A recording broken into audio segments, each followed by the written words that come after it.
Hello and welcome to my channel. আজকে আমি MCQ এর একটা সেট নিয়ে চলে এসেছি।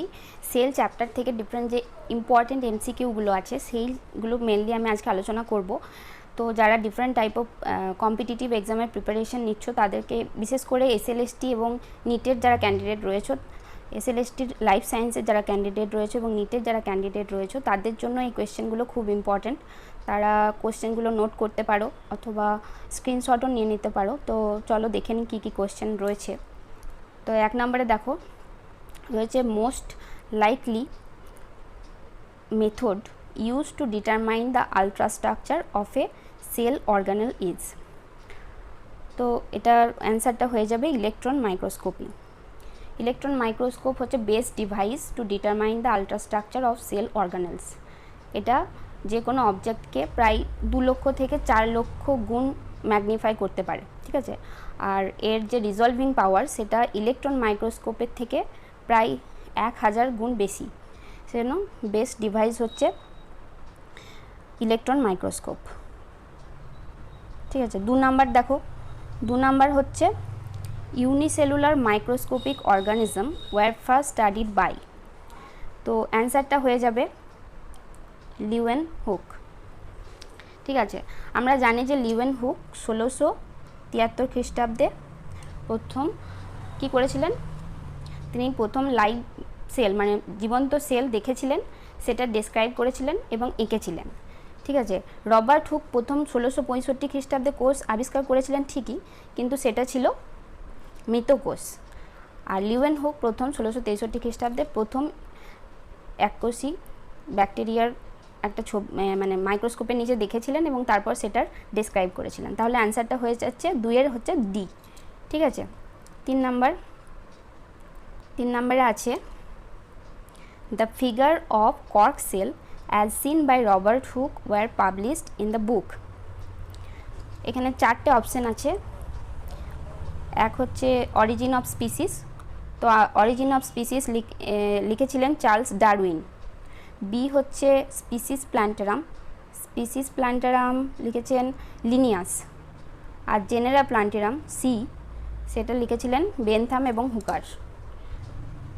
তো 3-এর অ্যান্সারটা হয়ে যাবে ডি। মাইক্রোগ্রাফিয়া বলে যে বই, সেখানে রবার্ট হুক যে 1665 খ্রিস্টাব্দে প্রথম মৃত কোষ আবিষ্কার করেছিলেন কর্কের টুকরোতে, সেটা তিনি ডেসক্রাইব করেছিলেন, ঠিক আছে। 4 নম্বরে দেখো একটা কলাম দেওয়া আছে। তো সেখানে ম্যাচ করতে হবে, ঠিক আছে। তাহলে আমরা জানি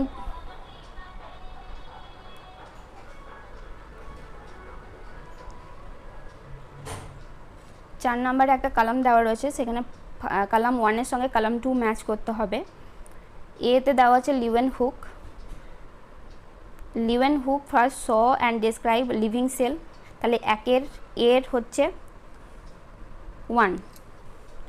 রবার্ট ব্রাউন নিউক্লিয়াস আবিষ্কার করেছিলেন, বি এর হচ্ছে, তাহলে বি হয়ে যাচ্ছে 3। এ হলো 1, বি হলো 3।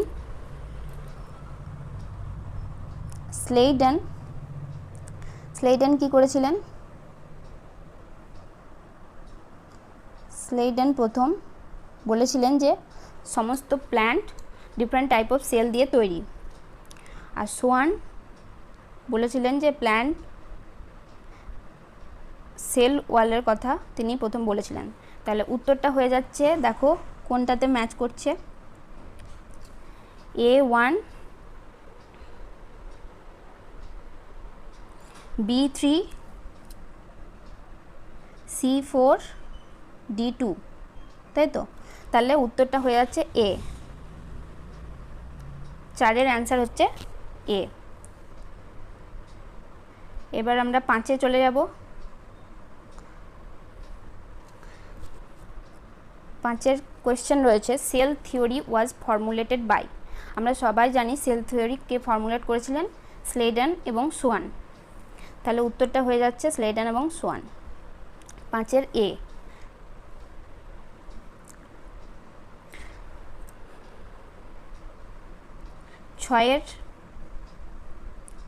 6-এ আছে omnis celluli e celluli, that is new cell arise from pre-existing cell. This statement was given by, তাহলে এই স্টেটমেন্টটা কে দিয়েছিলেন? আমরা জানি যে সেল থিওরি প্রথমে স্লেইডেন এবং সোয়ান আবিষ্কার করেছিলেন, সেখানে তারা কোষের উৎপত্তি সম্পর্কে কোনো তথ্য দিতে পারেননি। পরবর্তীকালে রুডলফ ভার্চিউ বলেছিলেন যে সমস্ত সেল তার প্রি এক্সিস্টিং সেল থেকে তৈরি হয়। তাহলে এই মন্তব্যটা ওমনিস ই সেলুলি দিয়েছেন রুডলফ ভার্চিউ। তাহলে 6-এর অ্যান্সার হয়ে যাচ্ছে বি। ঠিক আছে, এবার আমরা 7-এ চলে যাব। 7 নম্বর কোয়েশ্চেন আছে, dash are an exception of cell theory, অর্থাৎ সেল থিওরির exception. Bacteria, virus, fungi, virus এবং লাইকেন, 4টে অপশান রয়েছে। তো এখানে অ্যান্সার হয়ে যাবে সি, ভাইরাস। ভাইরাস হচ্ছে যে এমন একটা জীব যা কোনো হোস্টের মধ্যেই তার সমস্ত মেটাবলিক যে কাজকর্ম এবং তার যে রেপ্লিকেশন ক্ষমতা সব কিছু হোস্টের সেলের মধ্যে দেখা যায় এবং হোস্টের বাইরে সে একটা জড়বস্তুর মতো আচরণ করে। তাই জন্য সেল থিওরির থেকে এই ভাইরাসকে বলা হয় যে সে এক্সেপশন। ঠিক আছে, তারপরে 8 নম্বর কোয়েশ্চেন রয়েছে, who proposed a modification in the cell theory. এখনই আমরা দেখলাম আগের 6 নম্বর কোয়েশ্চেনটাতে যে সেল থিওরি প্রথমে স্লেইডেন এবং সোয়ান আবিষ্কার করেছিলেন, কিন্তু পরবর্তীকালে রুডলফ ভার্চিউ এটাকে মডিফিকেশন করেছিলেন। তাহলে 8-এর অ্যান্সার হয়ে যাচ্ছে বি। ঠিক আছে, 8-এর অ্যান্সার হলো বি। এবার 9 নম্বর কোয়েশ্চেনটা দেওয়া আছে, what is true about genetic material of prokaryotic sell. Prokaryotic সেলের যে জেনেটিক মেটেরিয়াল তার ডিফারেন্ট ক্যারেক্টারগুলো এখানে দেওয়া আছে, তার মধ্যে কোনটা হচ্ছে ঠিক বলতে হবে। এ আছে ল্যাক অফ হিস্টোন প্রোটিন থাকে না, ডিএনএর মধ্যে হিস্টোন প্রোটিন থাকে না, এটা ঠিক। তারপরে হচ্ছে not envelope by nuclear membrane, নিউক্লিয়াসের বাইরে কোনো নিউক্লিয়ার মেমব্রেন থাকে না, এটাও ঠিক। Composed of a single circular DNA molecule, এটাও ঠিক। তাহলে অ্যান্সারটা হয়ে যাবে কি? অ্যান্সারটা হয়ে যাবে অল অফ দিস, অর্থাৎ ডি। 9-এর ডি অ্যান্সার। ঠিক আছে, চলো তারপরে দেখি 10 নম্বর কোয়েশ্চেনটা কি বলেছে, arrange the following steps in a correct sequence as per gram straining technique. তো গ্রাম স্টেনিং হচ্ছে যে গ্রাম স্টেন দিয়ে ব্যাকটেরিয়াগুলোকে স্টেন করা হয় এবং তার উপর ভিত্তি করে তাদের যে স্টেনটাকে রিটেনশনের যে ক্ষমতা সেটার উপর ভিত্তি করে তাদের নামকরণ করা হয়। তো এই টেকনিকটা মানে স্টেনটা প্রথম আবিষ্কার করেছিলেন গ্রাম স্টেন 1884 খ্রিস্টাব্দে। তার উপর তার নামের সঙ্গে মানে তার জন্য তার নাম অনুসারে এটাকে গ্রাম স্টেন বলা হয়। তা আমি বলে দিচ্ছি প্রথমে এই স্টেপগুলো কোনটার পর কি আসবে, তাহলে এই অ্যান্সারটা বোঝা যাবে। প্রথমে হচ্ছে যে staining with weak alkaline solution of crystal violet. প্রথমে ব্যাকটেরিয়াগুলোকে ক্রিস্টাল ভায়োলেটের স্টেন দিয়ে প্রথমে স্টেন করা হয়। ঠিক আছে, তাহলে এখানে 4 নম্বরে আছে, তাহলে 4 হচ্ছে প্রথম। তারপরে হচ্ছে যে এগুলোকে treatment with 0.5% iodine solution, 0.5% iodine solution দিয়ে তারপর ট্রিট করা হয়। তাহলে তারপরে হচ্ছে 1। তারপরে হচ্ছে ওয়াশিং উইথ ওয়াটার, তারপর জল দিয়ে সেটাকে ধোয়া হয়। তারপর ট্রিটমেন্ট উইথ অ্যাবসোলিউট অ্যালকোহল বা অ্যাসিটন দ্রবণে তারপরে তাদেরকে ওয়াশ করা হয়। তাহলে এই সিকোয়েন্সটা হচ্ছে, এই ওয়াশ করার পরেও যে সমস্ত ব্যাকটেরিয়া গ্রাম স্টেনটাকে ধরে রাখতে পারে তাদেরকে বলা হচ্ছে গ্রাম পজিটিভ ব্যাকটেরিয়া, আর যারা ধরে রাখতে পারে না তাদেরকে বলা হচ্ছে গ্রাম নেগেটিভ ব্যাকটেরিয়া। তাহলে এই সিকোয়েন্সটা দেখা যাচ্ছে এতে। তাহলে 10-এর অ্যান্সার হয়ে যাচ্ছে এ। চলো এবার 11টা দেখে নিই। 11 বলছে, which of the following statement are correct. এই স্টেটমেন্টগুলোর মধ্যে কোনটা কারেক্ট সেটা বলতে হবে। Bacillus subtilis is a gram positive bacteria. আমি আগের কোশ্চেনে বোঝালাম যে কোনটাকে গ্রাম পজিটিভ ব্যাকটেরিয়া বলছে, কোনটাকে গ্রাম নেগেটিভ ব্যাকটেরিয়া বলছে। ঠিক আছে, সেকেন্ড হচ্ছে এস্চেরিচিয়া কোলাই, যে অর্থাৎ কোলাই যে ব্যাকটেরিয়া সেটা হচ্ছে গ্রাম নেগেটিভ ব্যাকটেরিয়া। ওয়াশিং 3 নম্বর বলছে washing of gram stain in gram negative bacteria due to high lipid content of the cell wall which get dissolve in organic solvent like acetone.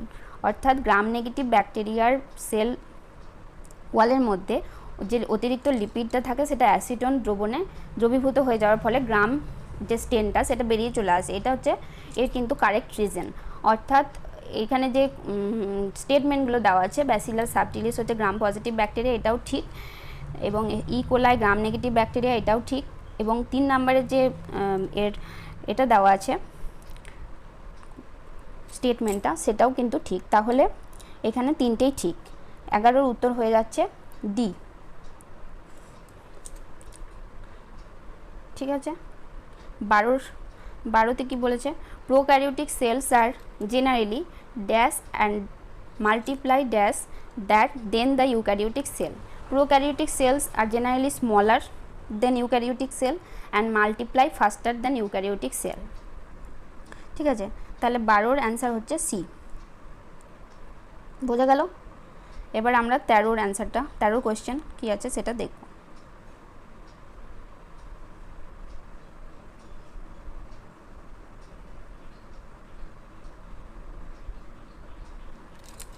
চলো দেখি।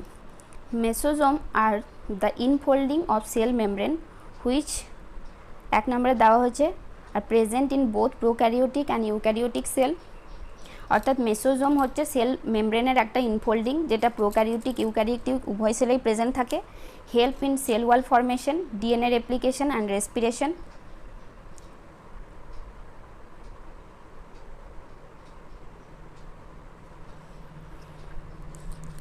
ইনক্রিজ 3 নম্বর আছে increase the surface area of plasma membrane. তো এই 3টের মধ্যে কোনটা ঠিক সেটা বলতে হবে। এখানে মেনশন করে দেওয়া নেই, কিন্তু আমার মনে হচ্ছে কোয়েশ্চেনটার মধ্যে কোন মানে স্টেটমেন্টটা ঠিক সেটাই বলতে বলা হয়েছে। তো দেখো এখানে 13-র যেটা ফার্স্ট স্টেটমেন্ট, মেসোজোম সাধারণত প্রোক্যারিওটিক কোষে সেল মেমব্রেনের মধ্যে একটা ইনফোল্ডিং দেখা যায়, যেটাকে বলছে মেসোজোম সেল মেমব্রেনের ইনফোল্ডিং, যেটা প্রোক্যারিওটিক সেলে উপস্থিত থাকে, কোনো ইউক্যারিওটিক সেলের মধ্যে উপস্থিত থাকে না। তাহলে ফার্স্ট স্টেটমেন্টটা হচ্ছে ভুল। ঠিক আছে, ফার্স্ট স্টেটমেন্টটা ভুল। সেকেন্ড হচ্ছে help in cell wall formation and DNA replication and respiration, এটা ঠিক। Increase the surface area of plasma membrane, এটাও ঠিক। তাহলে সেলের বি অ্যান্সারটা অর্থাৎ 2 এবং 3 হচ্ছে ঠিক। 13-র অ্যান্সার হচ্ছে বি। 14 হচ্ছে যে গ্লাইকোক্যালিক্স মিউসিলেজ সিদ, অর্থাৎ প্রোক্যারিওটিক সেলের সেল ওয়ালের বাইরে একটা মিউসিলেজ সিদ দেখা যায়, সেটাকে গ্লাইকোক্যালিক্স বলা হয়। Of bacterial cell may occur in the form of loose sheath which is called, যখন এটা খুব পাতলা থকথকে পদার্থের মতো থাকে তখন তাকে বলা হয় স্লাইম লেয়ার, আর যখন এটা শক্ত হয়ে যায় তখন তাকে বলা হয় ক্যাপসুল। তাহলে এইটা কোনটা ঠিক সেটা বলতে বলা হয়েছে, বলেই দিলাম। 14-র অ্যান্সার হচ্ছে B, slime layer and capsule. ঠিক আছে, এরপর 15, correct sequence of layers of bacterial cell envelope from the outward to inward. তাহলে বললাম যে সেল ওয়ালের বাইরে যে আমরা জানি যে ইউক্যারিওটিক সেল মেমব্রেন থাকে, আর প্রোক্যারিওটিক সেল মেমব্রেনের বাইরে এক্সট্রা যা কাভারিং থাকে তাকে বলা হয় সেল ওয়াল, আর সেল ওয়ালের বাইরেও আর একটা এক্সট্রা কাভারিং থাকে, যেটাকে এখনই বললাম গ্লাইকোক্যালিক্স। তাহলে 15-র উত্তর হয়ে যাচ্ছে সি। ঠিক আছে, 15-র অ্যান্সার হচ্ছে C. Next 16, dash are the self replicating extra chromosomal segment of double stranded circular and naked DNA present in a bacterial cell. তো ওটা হয়ে যাবে প্লাজমিড, অর্থাৎ 16 এ। নিউক্লিওয়েড তো প্রোক্যারিওটিক সেলের যে মেমব্রেন উইদাউট মেমব্রেন যে নিউক্লিয়াস তাকে বলা হয় নিউক্লিওয়েড। মেসোজোম বলা হলো সেল ওয়ালের মধ্যে যে ফোল্ডিং, আর ব্যাকটেরিওফাজ তো নয়, তাহলে অ্যান্সারটা হয়ে যাচ্ছে প্লাজমিড। ঠিক আছে, নেক্সট দেখে নেব।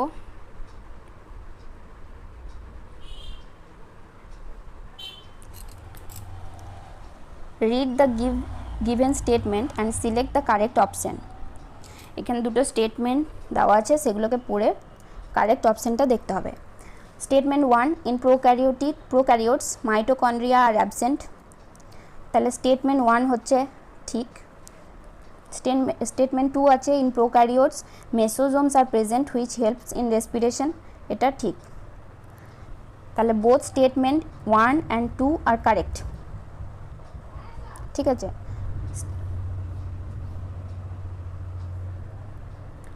কিন্তু 2 নম্বর স্টেটমেন্টটা 1 নম্বর স্টেটমেন্টের কারেক্ট এক্সপ্লানেশন নয়, তাহলে বি হয়ে যাচ্ছে অ্যান্সার, ঠিক আছে।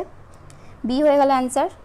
1 অ্যান্ড 2 দুটোই কারেক্ট, কিন্তু 2 নম্বর 1 নম্বরের কারেক্ট এক্সপ্লানেশন নয়। 17 B. 18 the type of ribosomes found in prokaryotes are 70s, ঠিক আছে। 80s টাইপটা থাকে ইউক্যারিওটে। 19 কোয়েশ্চেনে কি আছে, if you remove the fimbriae from the bacterial cell which of the following would you expect to happen.